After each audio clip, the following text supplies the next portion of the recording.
Alright, hey, hi, everybody, this is Pika here, and I'm here to present to you Katawa Shoujo Part 21. I forgot what game I was playing for a minute. Alright, so what happened last time was that we kind of smoked with Rin, and I mean literally smoked. We had cigarettes and shit.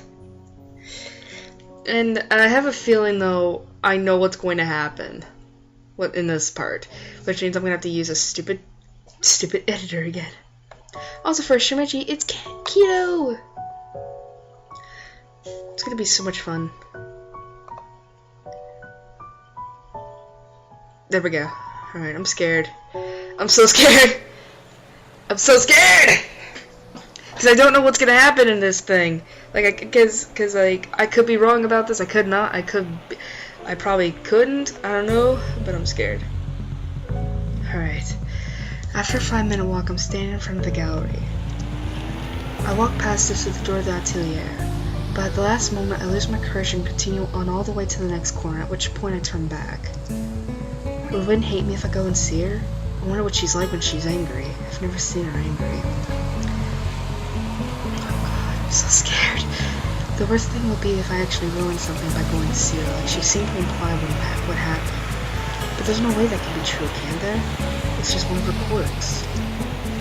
Oh god, I'm so fucking scared. I walk back down the street and end up passing the atelier door for the second time. Oh my god, this is it! Shit! Only this time as I continue all the way to the gallery, its owner is standing just outside the door watching me. I thought that was you! What are you doing? I really don't want to explain the circumstances between Rin and I, so I get flustered and end up mumbling something unclear. God, God, Hisao's nerves and my fucking fears, coming back up in my throat. She takes stock of me and then sighs deeply, looking wryly amused somehow. I hope she didn't misunderstand.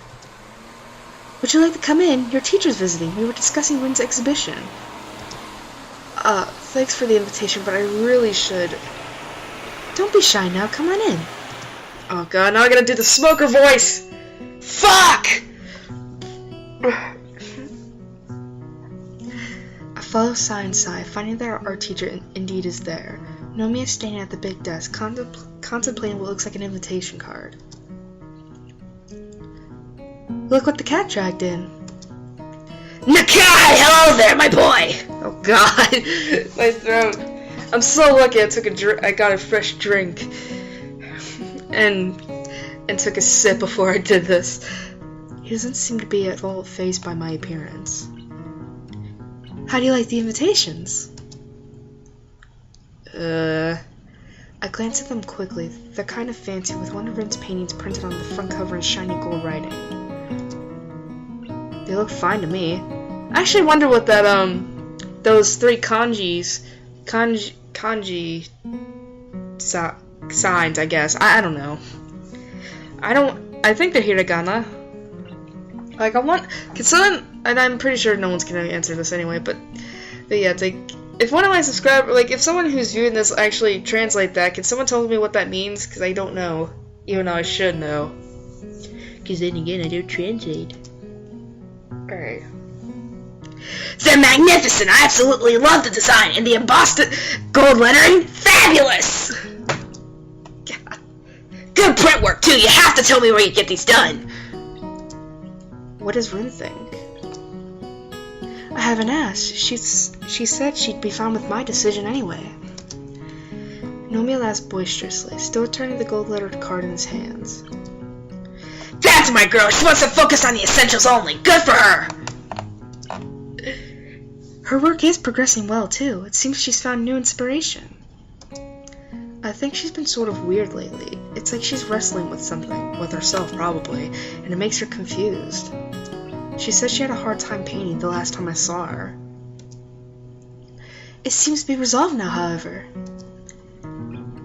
You know she practically lives up there now, right? Sai makes a simple gesture with her hand, as if sweeping my question aside. Sure. God, my nose is bothering me. Don't you think that's weird? Maybe it is. Still, I think she understands how big an opportunity this is and is going for it full throttle. Is it really that big? Nomi sets a card down and brushes some imaginary dust off his jacket.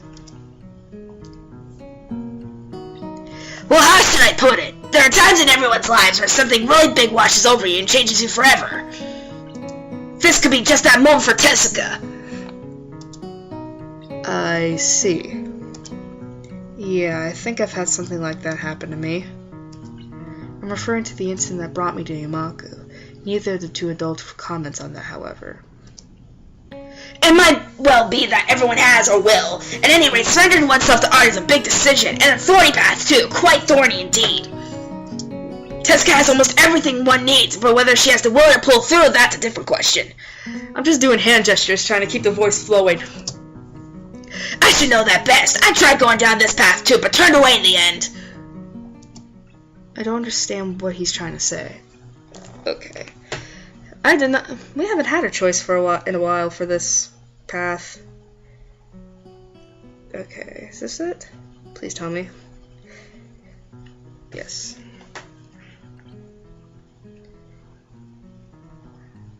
Why did you turn away from being an artist? Why did you stop exactly? You've mentioned that before. Oh, that's a long story! Nomiya throws a sideways glance at the gallery owner, who has drawn her mouth into a thin, straight line. I've had a life-changing experience like that, even though I didn't realize it until later. Did I tell you that Sai and I have known each other for a long time? We studied at the same school. It's been, goodness, how long has it really been?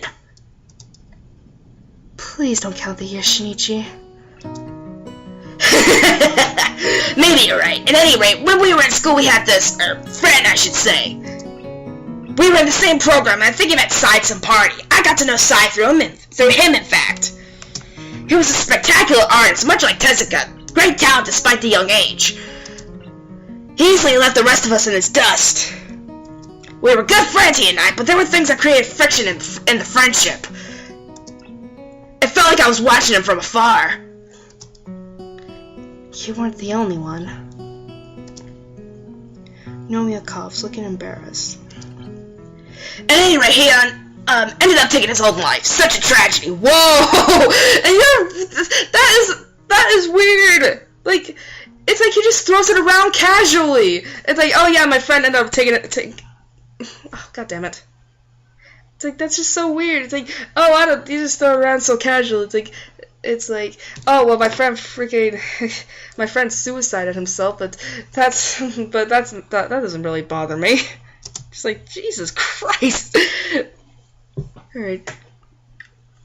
In retrospect, that was what made blah blah blah. I can't. In retrospect, that was what made me choose a career as a teacher in the end. I never was that brilliant nor that passionate. I desperately wanted to be a career artist, but I wasn't suited for that.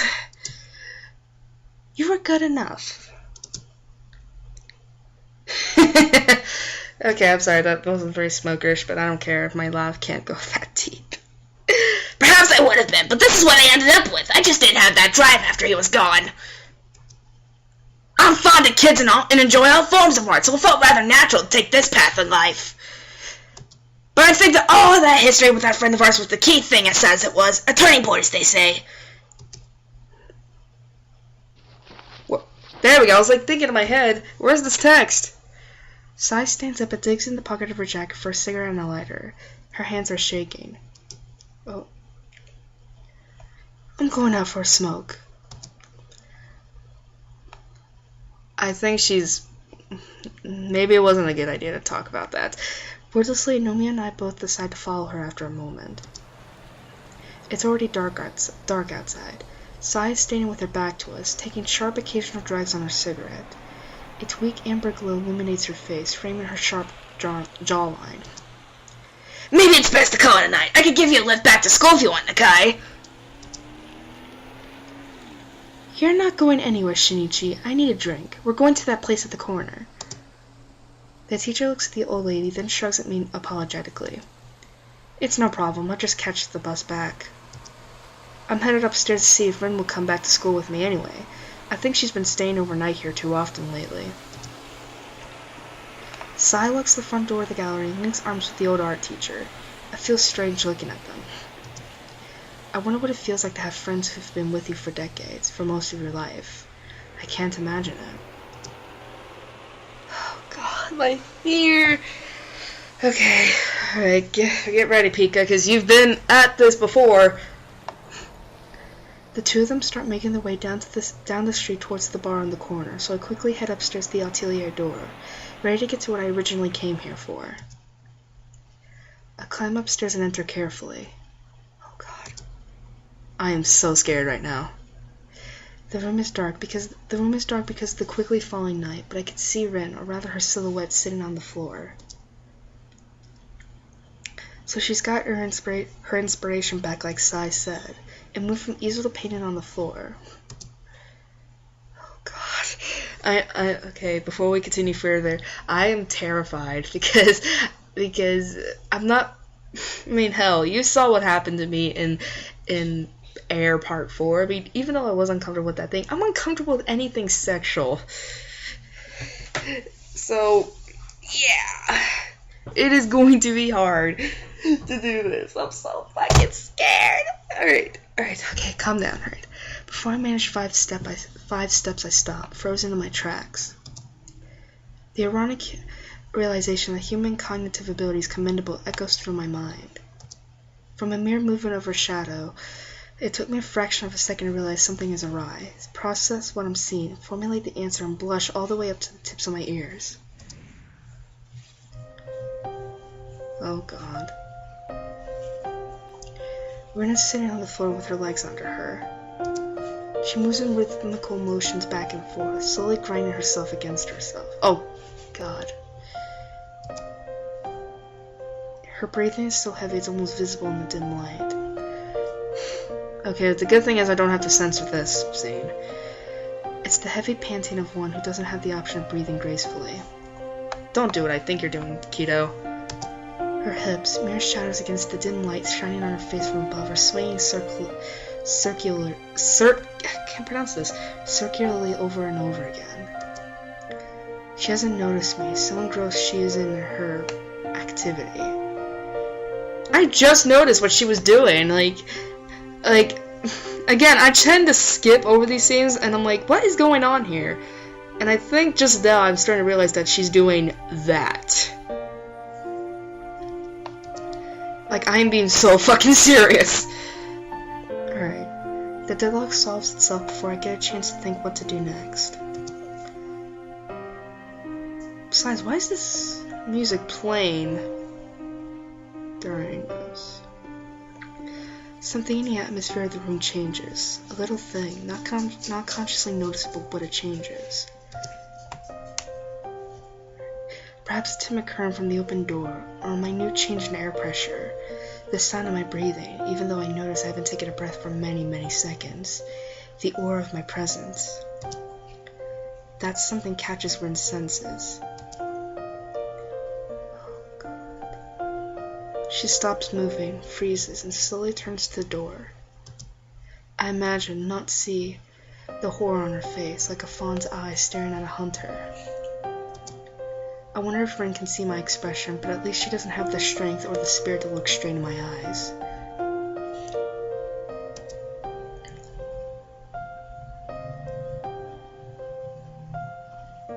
I'd be embarrassed. I'd probably be horrified to be caught doing this.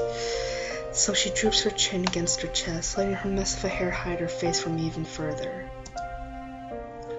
I feel like I should either walk out or walk to her, but I can't do either. I told you to stay away. Her words are defeated, painful as if she was suffering. Rin doesn't have anything else than her shirt on. I could see the last wisps of the twilight against the pale skin of her thighs and bottom.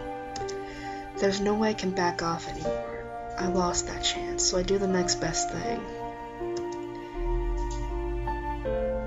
I quickly avert my gaze, even though Rin doesn't see what I'm looking at.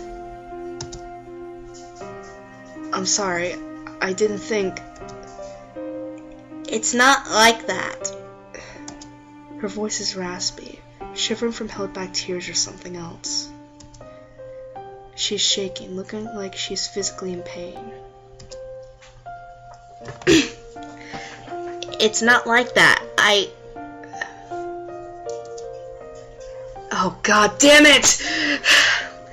I had no idea what it really means to change, but I know now you have no idea what I've had to do and all the things I passed through, and I think I forget. I really don't. They just build up inside and grow and grow and grow until they flow out like a flow of everything that has ever been wrong. I can't take it. I can't think of the things I want because there's only so many things that I can think. 4, 6, 7, doesn't matter. It's never enough. I have to let this out. I have to destroy, forget it, and nothing else. God. And I'm sorry that was loud, but it's like, I can't mumble. Rin is mumbling her words into the air more than talking to me.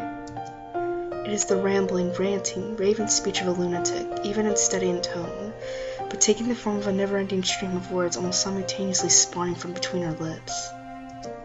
It feels like she forgot it is me who is present, or that someone actually is present. Maybe she vaguely recognizes what is real and what is not. Maybe in her mind I am a voice inside her head. I'm in the middle of something! Okay! Oh, Jesus Christ. Katie, keep your voice down. I'm in the middle of doing something here. I looked down at Rin's sorry figure, cowering on the floor with only the white shirt of her usual attire on. It neither preserves her modesty that is gone, nor her body warmth that she doesn't seem to care about. She looks more broken than I imagined a human person being capable of, and the hospital and school have given me some real perspective on that. I remembered the hazy blue smoke, and myself wondering what Rin would do for the sake of art. The realization that Rin really is always serious hits me with its entire weight. She really and truly would destroy herself if her art required it. I thought she was so silly with her strange ways, talking about personal change as if it was something sudden and concrete like waking up. I had no idea. This is her, laid bare in front of my eyes in all possible meanings of the word. Complete isolation here in the top floor of this building, in this room, in her mind. Day after day, working on her paintings with no heed paid to anything else. Breaking herself to reach that which she wishes to reach. This obscene art that she does for reasons I'm not sure she herself understands. Why does she have to do this? I'm trying to connect the pieces, but I don't understand. I feel sad, scared, excited, disgusted, worried, and a number of emotions I can't remember this name of now. I feel conflicted. I should go. I'm really sorry. It doesn't matter. My voice is dry and quiet, like sandpaper coming out of my throat. I really am sorry. Sorry for seeing this. I don't want to see Rin like this. All I can see is her sadness, her stress and despair. Is this what a limit means? Why would? How could Sai and Nomiya let Rin go this far? Or is it me who is to blame? There we go. I almost walk out right there, but at the last moment I turn around, steel myself, and walk to Rin to crouch down behind her and lightly touch her forehead. She doesn't resist or react. I can't leave her like this. She's not well. She feels like she has a fever, freezing cold and brain hot at the same time. I wonder if she got sick from staying out all night with me back then. It seems she's prone to getting ill. There was a blanket on the couch, but I wrapped my arms around Rin instead of fetching it. She does not resist my clumsy hug, only slumps her head lower, deepening the shadows hiding her face from me. What are you doing? Nothing. I am not embracing her out of love, nor out of forgiveness. For am I in love, or is she sorry? I just want to hug her. For a moment, the only sound in the room is her heavy breathing. My body warmth, shared between two people, is barely enough, but slowly, painfully, slowly, it spreads from me to her. The small warmth... Sorry, I have to keep clearing my throat on that. There we go. Okay. The slow warmth returning to Rin makes me more conscious of her body against mine. Even in the darkness, I can feel the fleeting scent of Rin's hair, the sweat on her skin, the dried paint stuck in her shirt. I feel the hardness of her bones and the softness of her flesh. Her heartbeats echoing mine, out of rhythm just like always. The hot blood rushing inside me reminds me why I said what I said back then, why I came here even after that, why I am here tonight again. Why I am hugging her now to keep her safe against the cold and the sadness. Rin has really grown on me inside my heart, claiming a small part of it as her own without even particularly trying. Rin. Even if she wanted to push me away, I can't help this feeling. Are you alright, Rin? Let me take a drink real quick.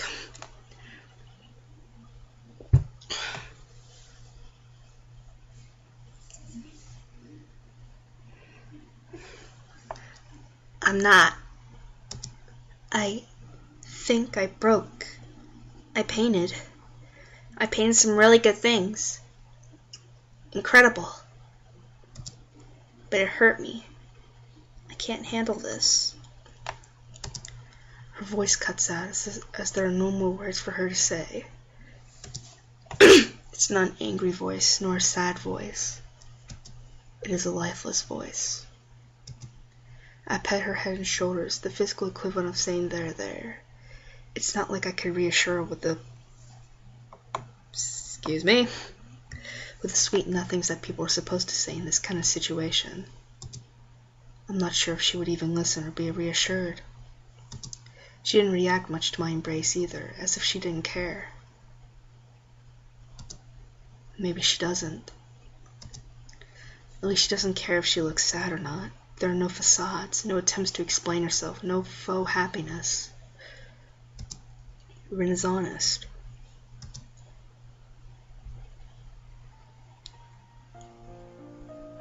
Hey, Sal.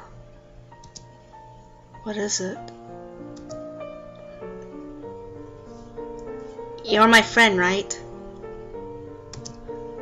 Right. I love this song, by the way. Letting my heart speak. I like this song. I like most of the. Okay. I'll speak about it later. I'm sorry. This is a important scene, and I'll speak about it later. Will you do me a favor? I can't fix this, but I'm not finished yet. Her dry voice is a mere whisper, but the strength in her last is in it, delivering her meaning much more clearly than her words. I can feel Rin's heart beating against my chest like a scared little bird. Her entire body is shivering from her fever, from her fear, from her despair. My brain is fast, becoming overloaded with a myriad of thoughts this encounter spawned, but I have to push them all aside. Oh God.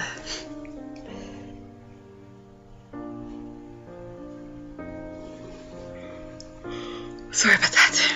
I snuggle my nose against her earlobe, which is soft and cold, and her hair, which smells good and tickles me.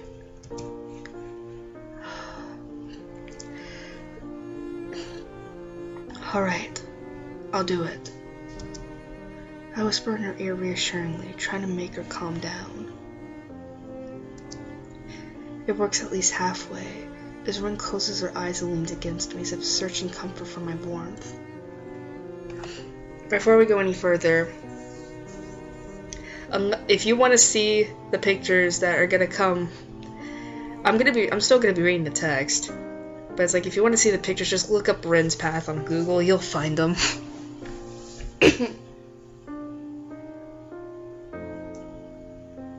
But yeah.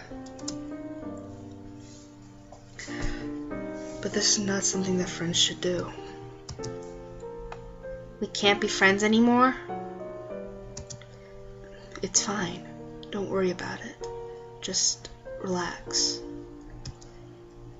Even though I said that, I'm on the verge of breaking myself. If I wasn't so nervous, I would laugh at my own nervousness. She wants to be comforted, and I want to comfort her.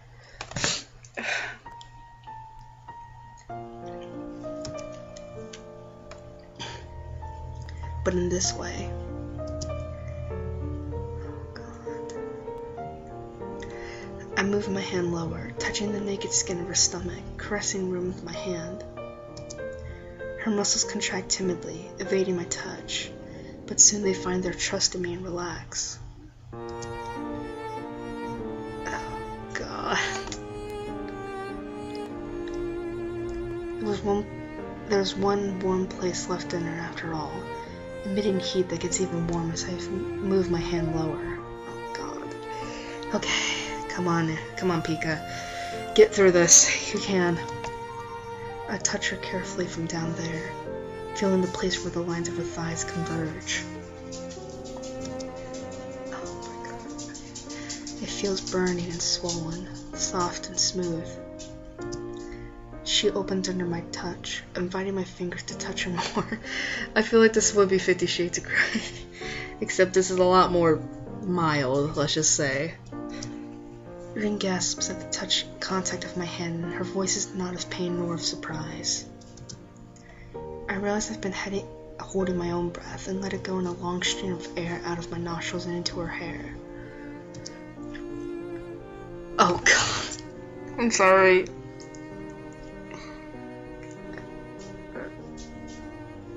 Okay. I guess to be honest, this wouldn't really need censoring. It's like, how do I say this? Oh God, this is gonna be so awkward because I'm not.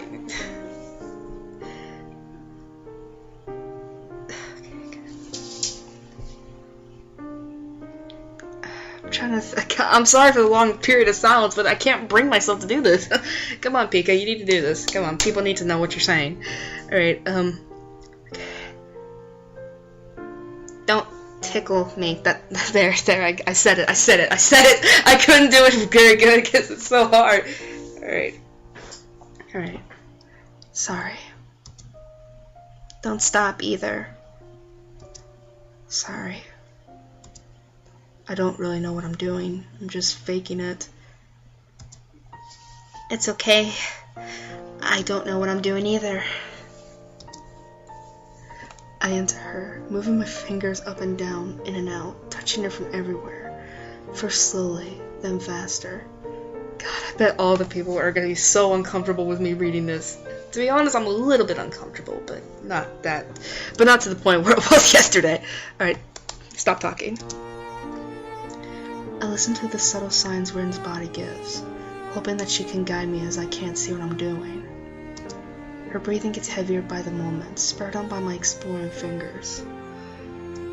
Rin's hips start moving in the same rhythm as me, guiding me deeper. She turns her head, looking at me from the corner of her eye. I wonder what she sees, but what I see in her almost scares me. The passion in her eyes is like nothing I've ever seen, her dark eyes like two black stones against the moonlit skin of her cheek. I kiss her gently on the cheek, right above the bone. My lips are coarse and dry. Oh God, now this is gonna need censoring. My right hand moves upwards of its own accord, under the white cotton of her shirt, to caress the underside of her soft breast. God damn it, Keto. I'm sorry. Sweat gleams on her skin, making it slippery under my hands. She breathes in sharp, quick intakes in unison with the pulses of her insides against my fingers. Oh God, this is so dirty. Though it shouldn't be. I can feel her heat burning through her shirt against my chest. I move faster and she moves faster, our primitive instincts blinding all reason as her fever becomes sweat, drenching her shirt and her skin. Her passion becomes my own, growing inside of me. All these feelings unravel into their basic components. Her softness, her wetness, her hotness, her sadness are the only things that I think, the only things I can think. And it's skipping. Of course it does. Oh God.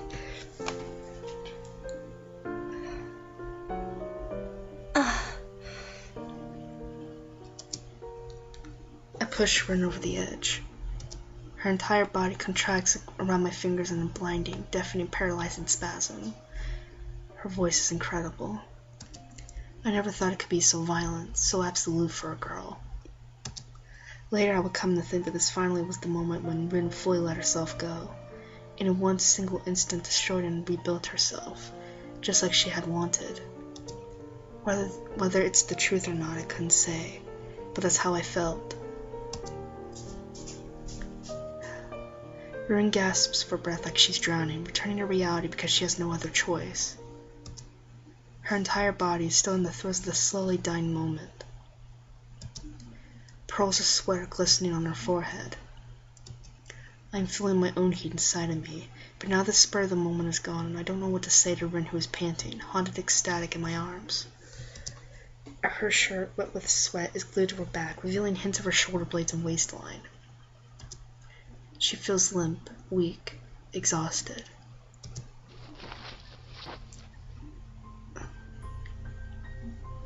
I reach out for the blanket and wrap it around her and me.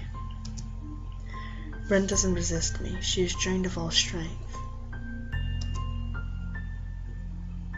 What will happen now? I don't know. Nothing, I suppose. You look tired. I am tired. It feels strange, like I lost something. I mean something else than my marital purity. Don't say something like that. Neither of those things. I don't want to lose you. What does that mean? I'm not going anywhere. I'm afraid that you are. All the time. In that moment, I felt that it was not only Ren who lost something of hers. I felt like I was losing a part of myself, or maybe all of me. But if you were to ask what it was that I lost, I couldn't say because I had already forgotten it. I broke another promise by coming out with my honest feelings to Rin. That's 2 in one day. I hate the distance between you and me, so every time it gets a little bit closer, I become afraid of losing it. That's weird. I guess so. Do you mind if I sleep a little? No, I guess you don't. You like watching, don't you? She closes her eyes and swallows with a loud gulp, trying to relax herself, fighting against the urge to paint. Yes. Yes, I do. Ren moves her body in my arms, searching for a comfortable position or a very uncomfortable position. She leans against me, closing her eyes, and lets one last long breath out before settling into the steady rhythm of sleep. With a last moment of awareness, she whispers something to me, but I can't hear it. Ren drifts deeper into sleep with a deep sigh that releases all remaining tension from her muscles. I try to shift around to place both of us more comfortably. It takes a while because I don't want to wake up Rin, even though she probably wouldn't, but eventually I find a position that I am somewhat comfortable with. I lean against the soft cushions of the couch and breathe in the cool air of the atelier. Rin's head rests against my chest, as if she was listening to my heartbeats. Echoes of her dream ripple as small twitches on her face, like a cat asleep in the mouse hunter's dream. The full moon Again with the skipping! The full moon, shining her pale light upon us from beyond the skylight, reflects from a blank canvas staying forgotten on the easel. Its whiteness is glowing against the dark night of the atelier.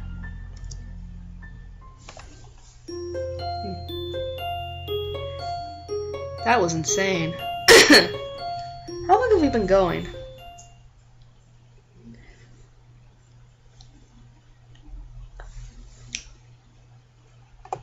Let's see here. 3:27, 2:58. Not that long, I guess. We'll keep going. Because I think I know what this scene is next.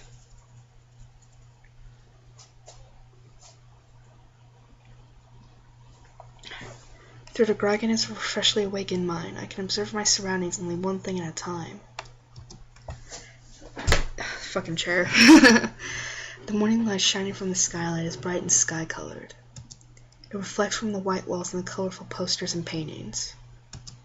I hope nobody at school realized I spent the night here. They didn't find out the last time, so I am feeling confident about my chances.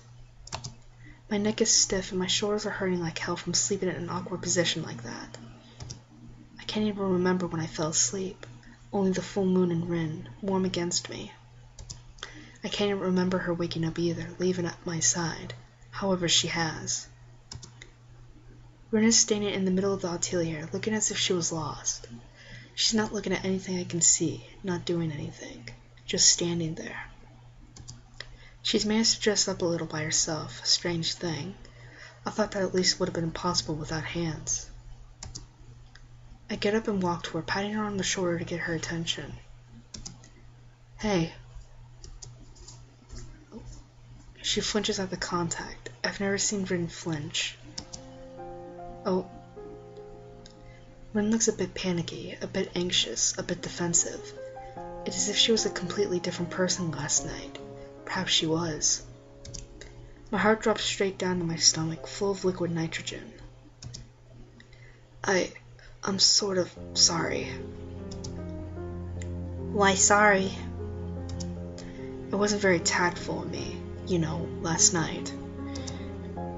But isn't that the sort of thing something you want? Because you like me? So blunt. I'm completely baffled by Rin's approach to this. No, even if it was, I think I'd prefer for things to go properly. Rin cocks her head, looking like she has no idea what I am talking about. She still has this guarded feeling about her, but nothing belies any real emotion. So you don't want to do that sort of things? I didn't say that. So you do?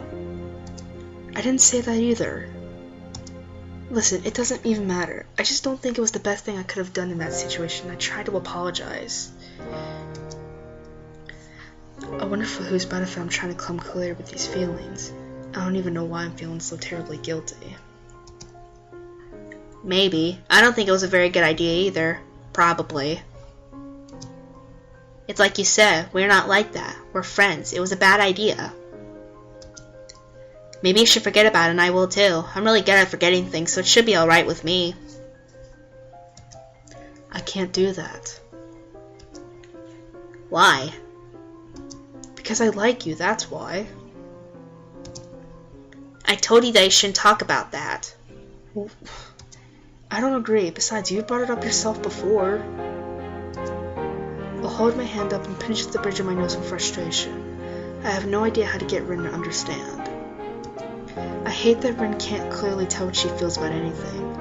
I hate that she's sending these confusing signals as if she's expecting me to read her mind. Do you hate me?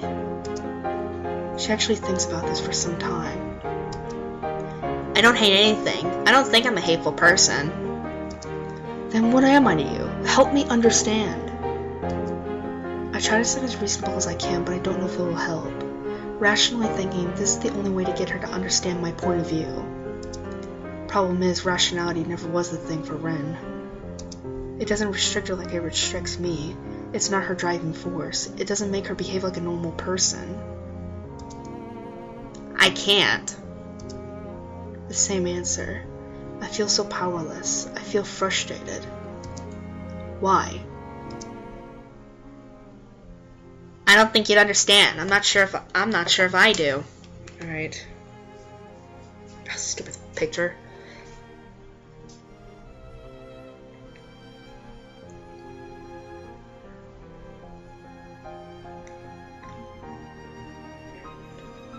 Well, I need to understand.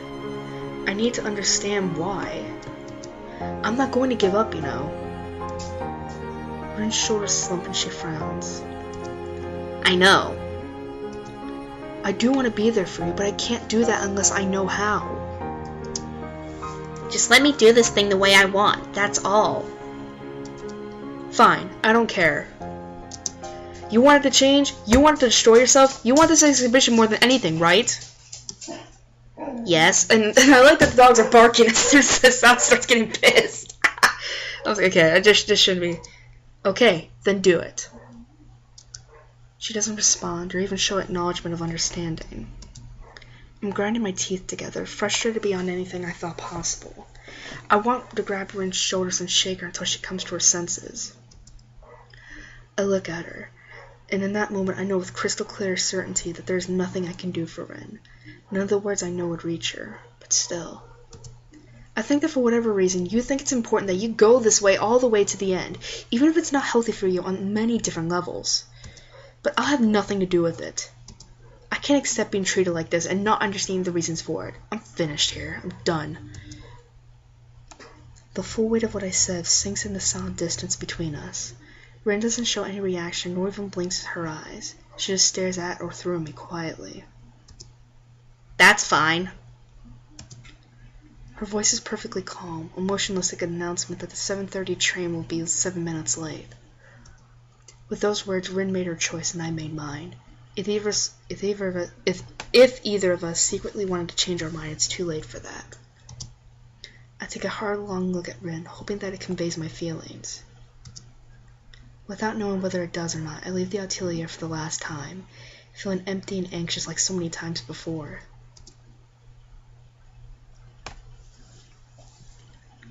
Wait, what? We're on Act 4? Holy shit, we're getting close to the end. Rin, Act 4, Dream. Damn, I didn't think we were gonna get to the act this quickly. I wasn't even begging for it. It's like Act 2 took forever. Alright, let's save. Holy fuck.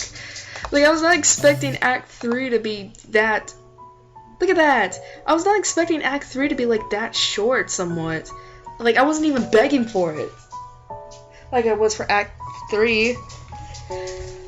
Alright, but with Act 4, we're closely getting to the end of Rin's path. Somewhat.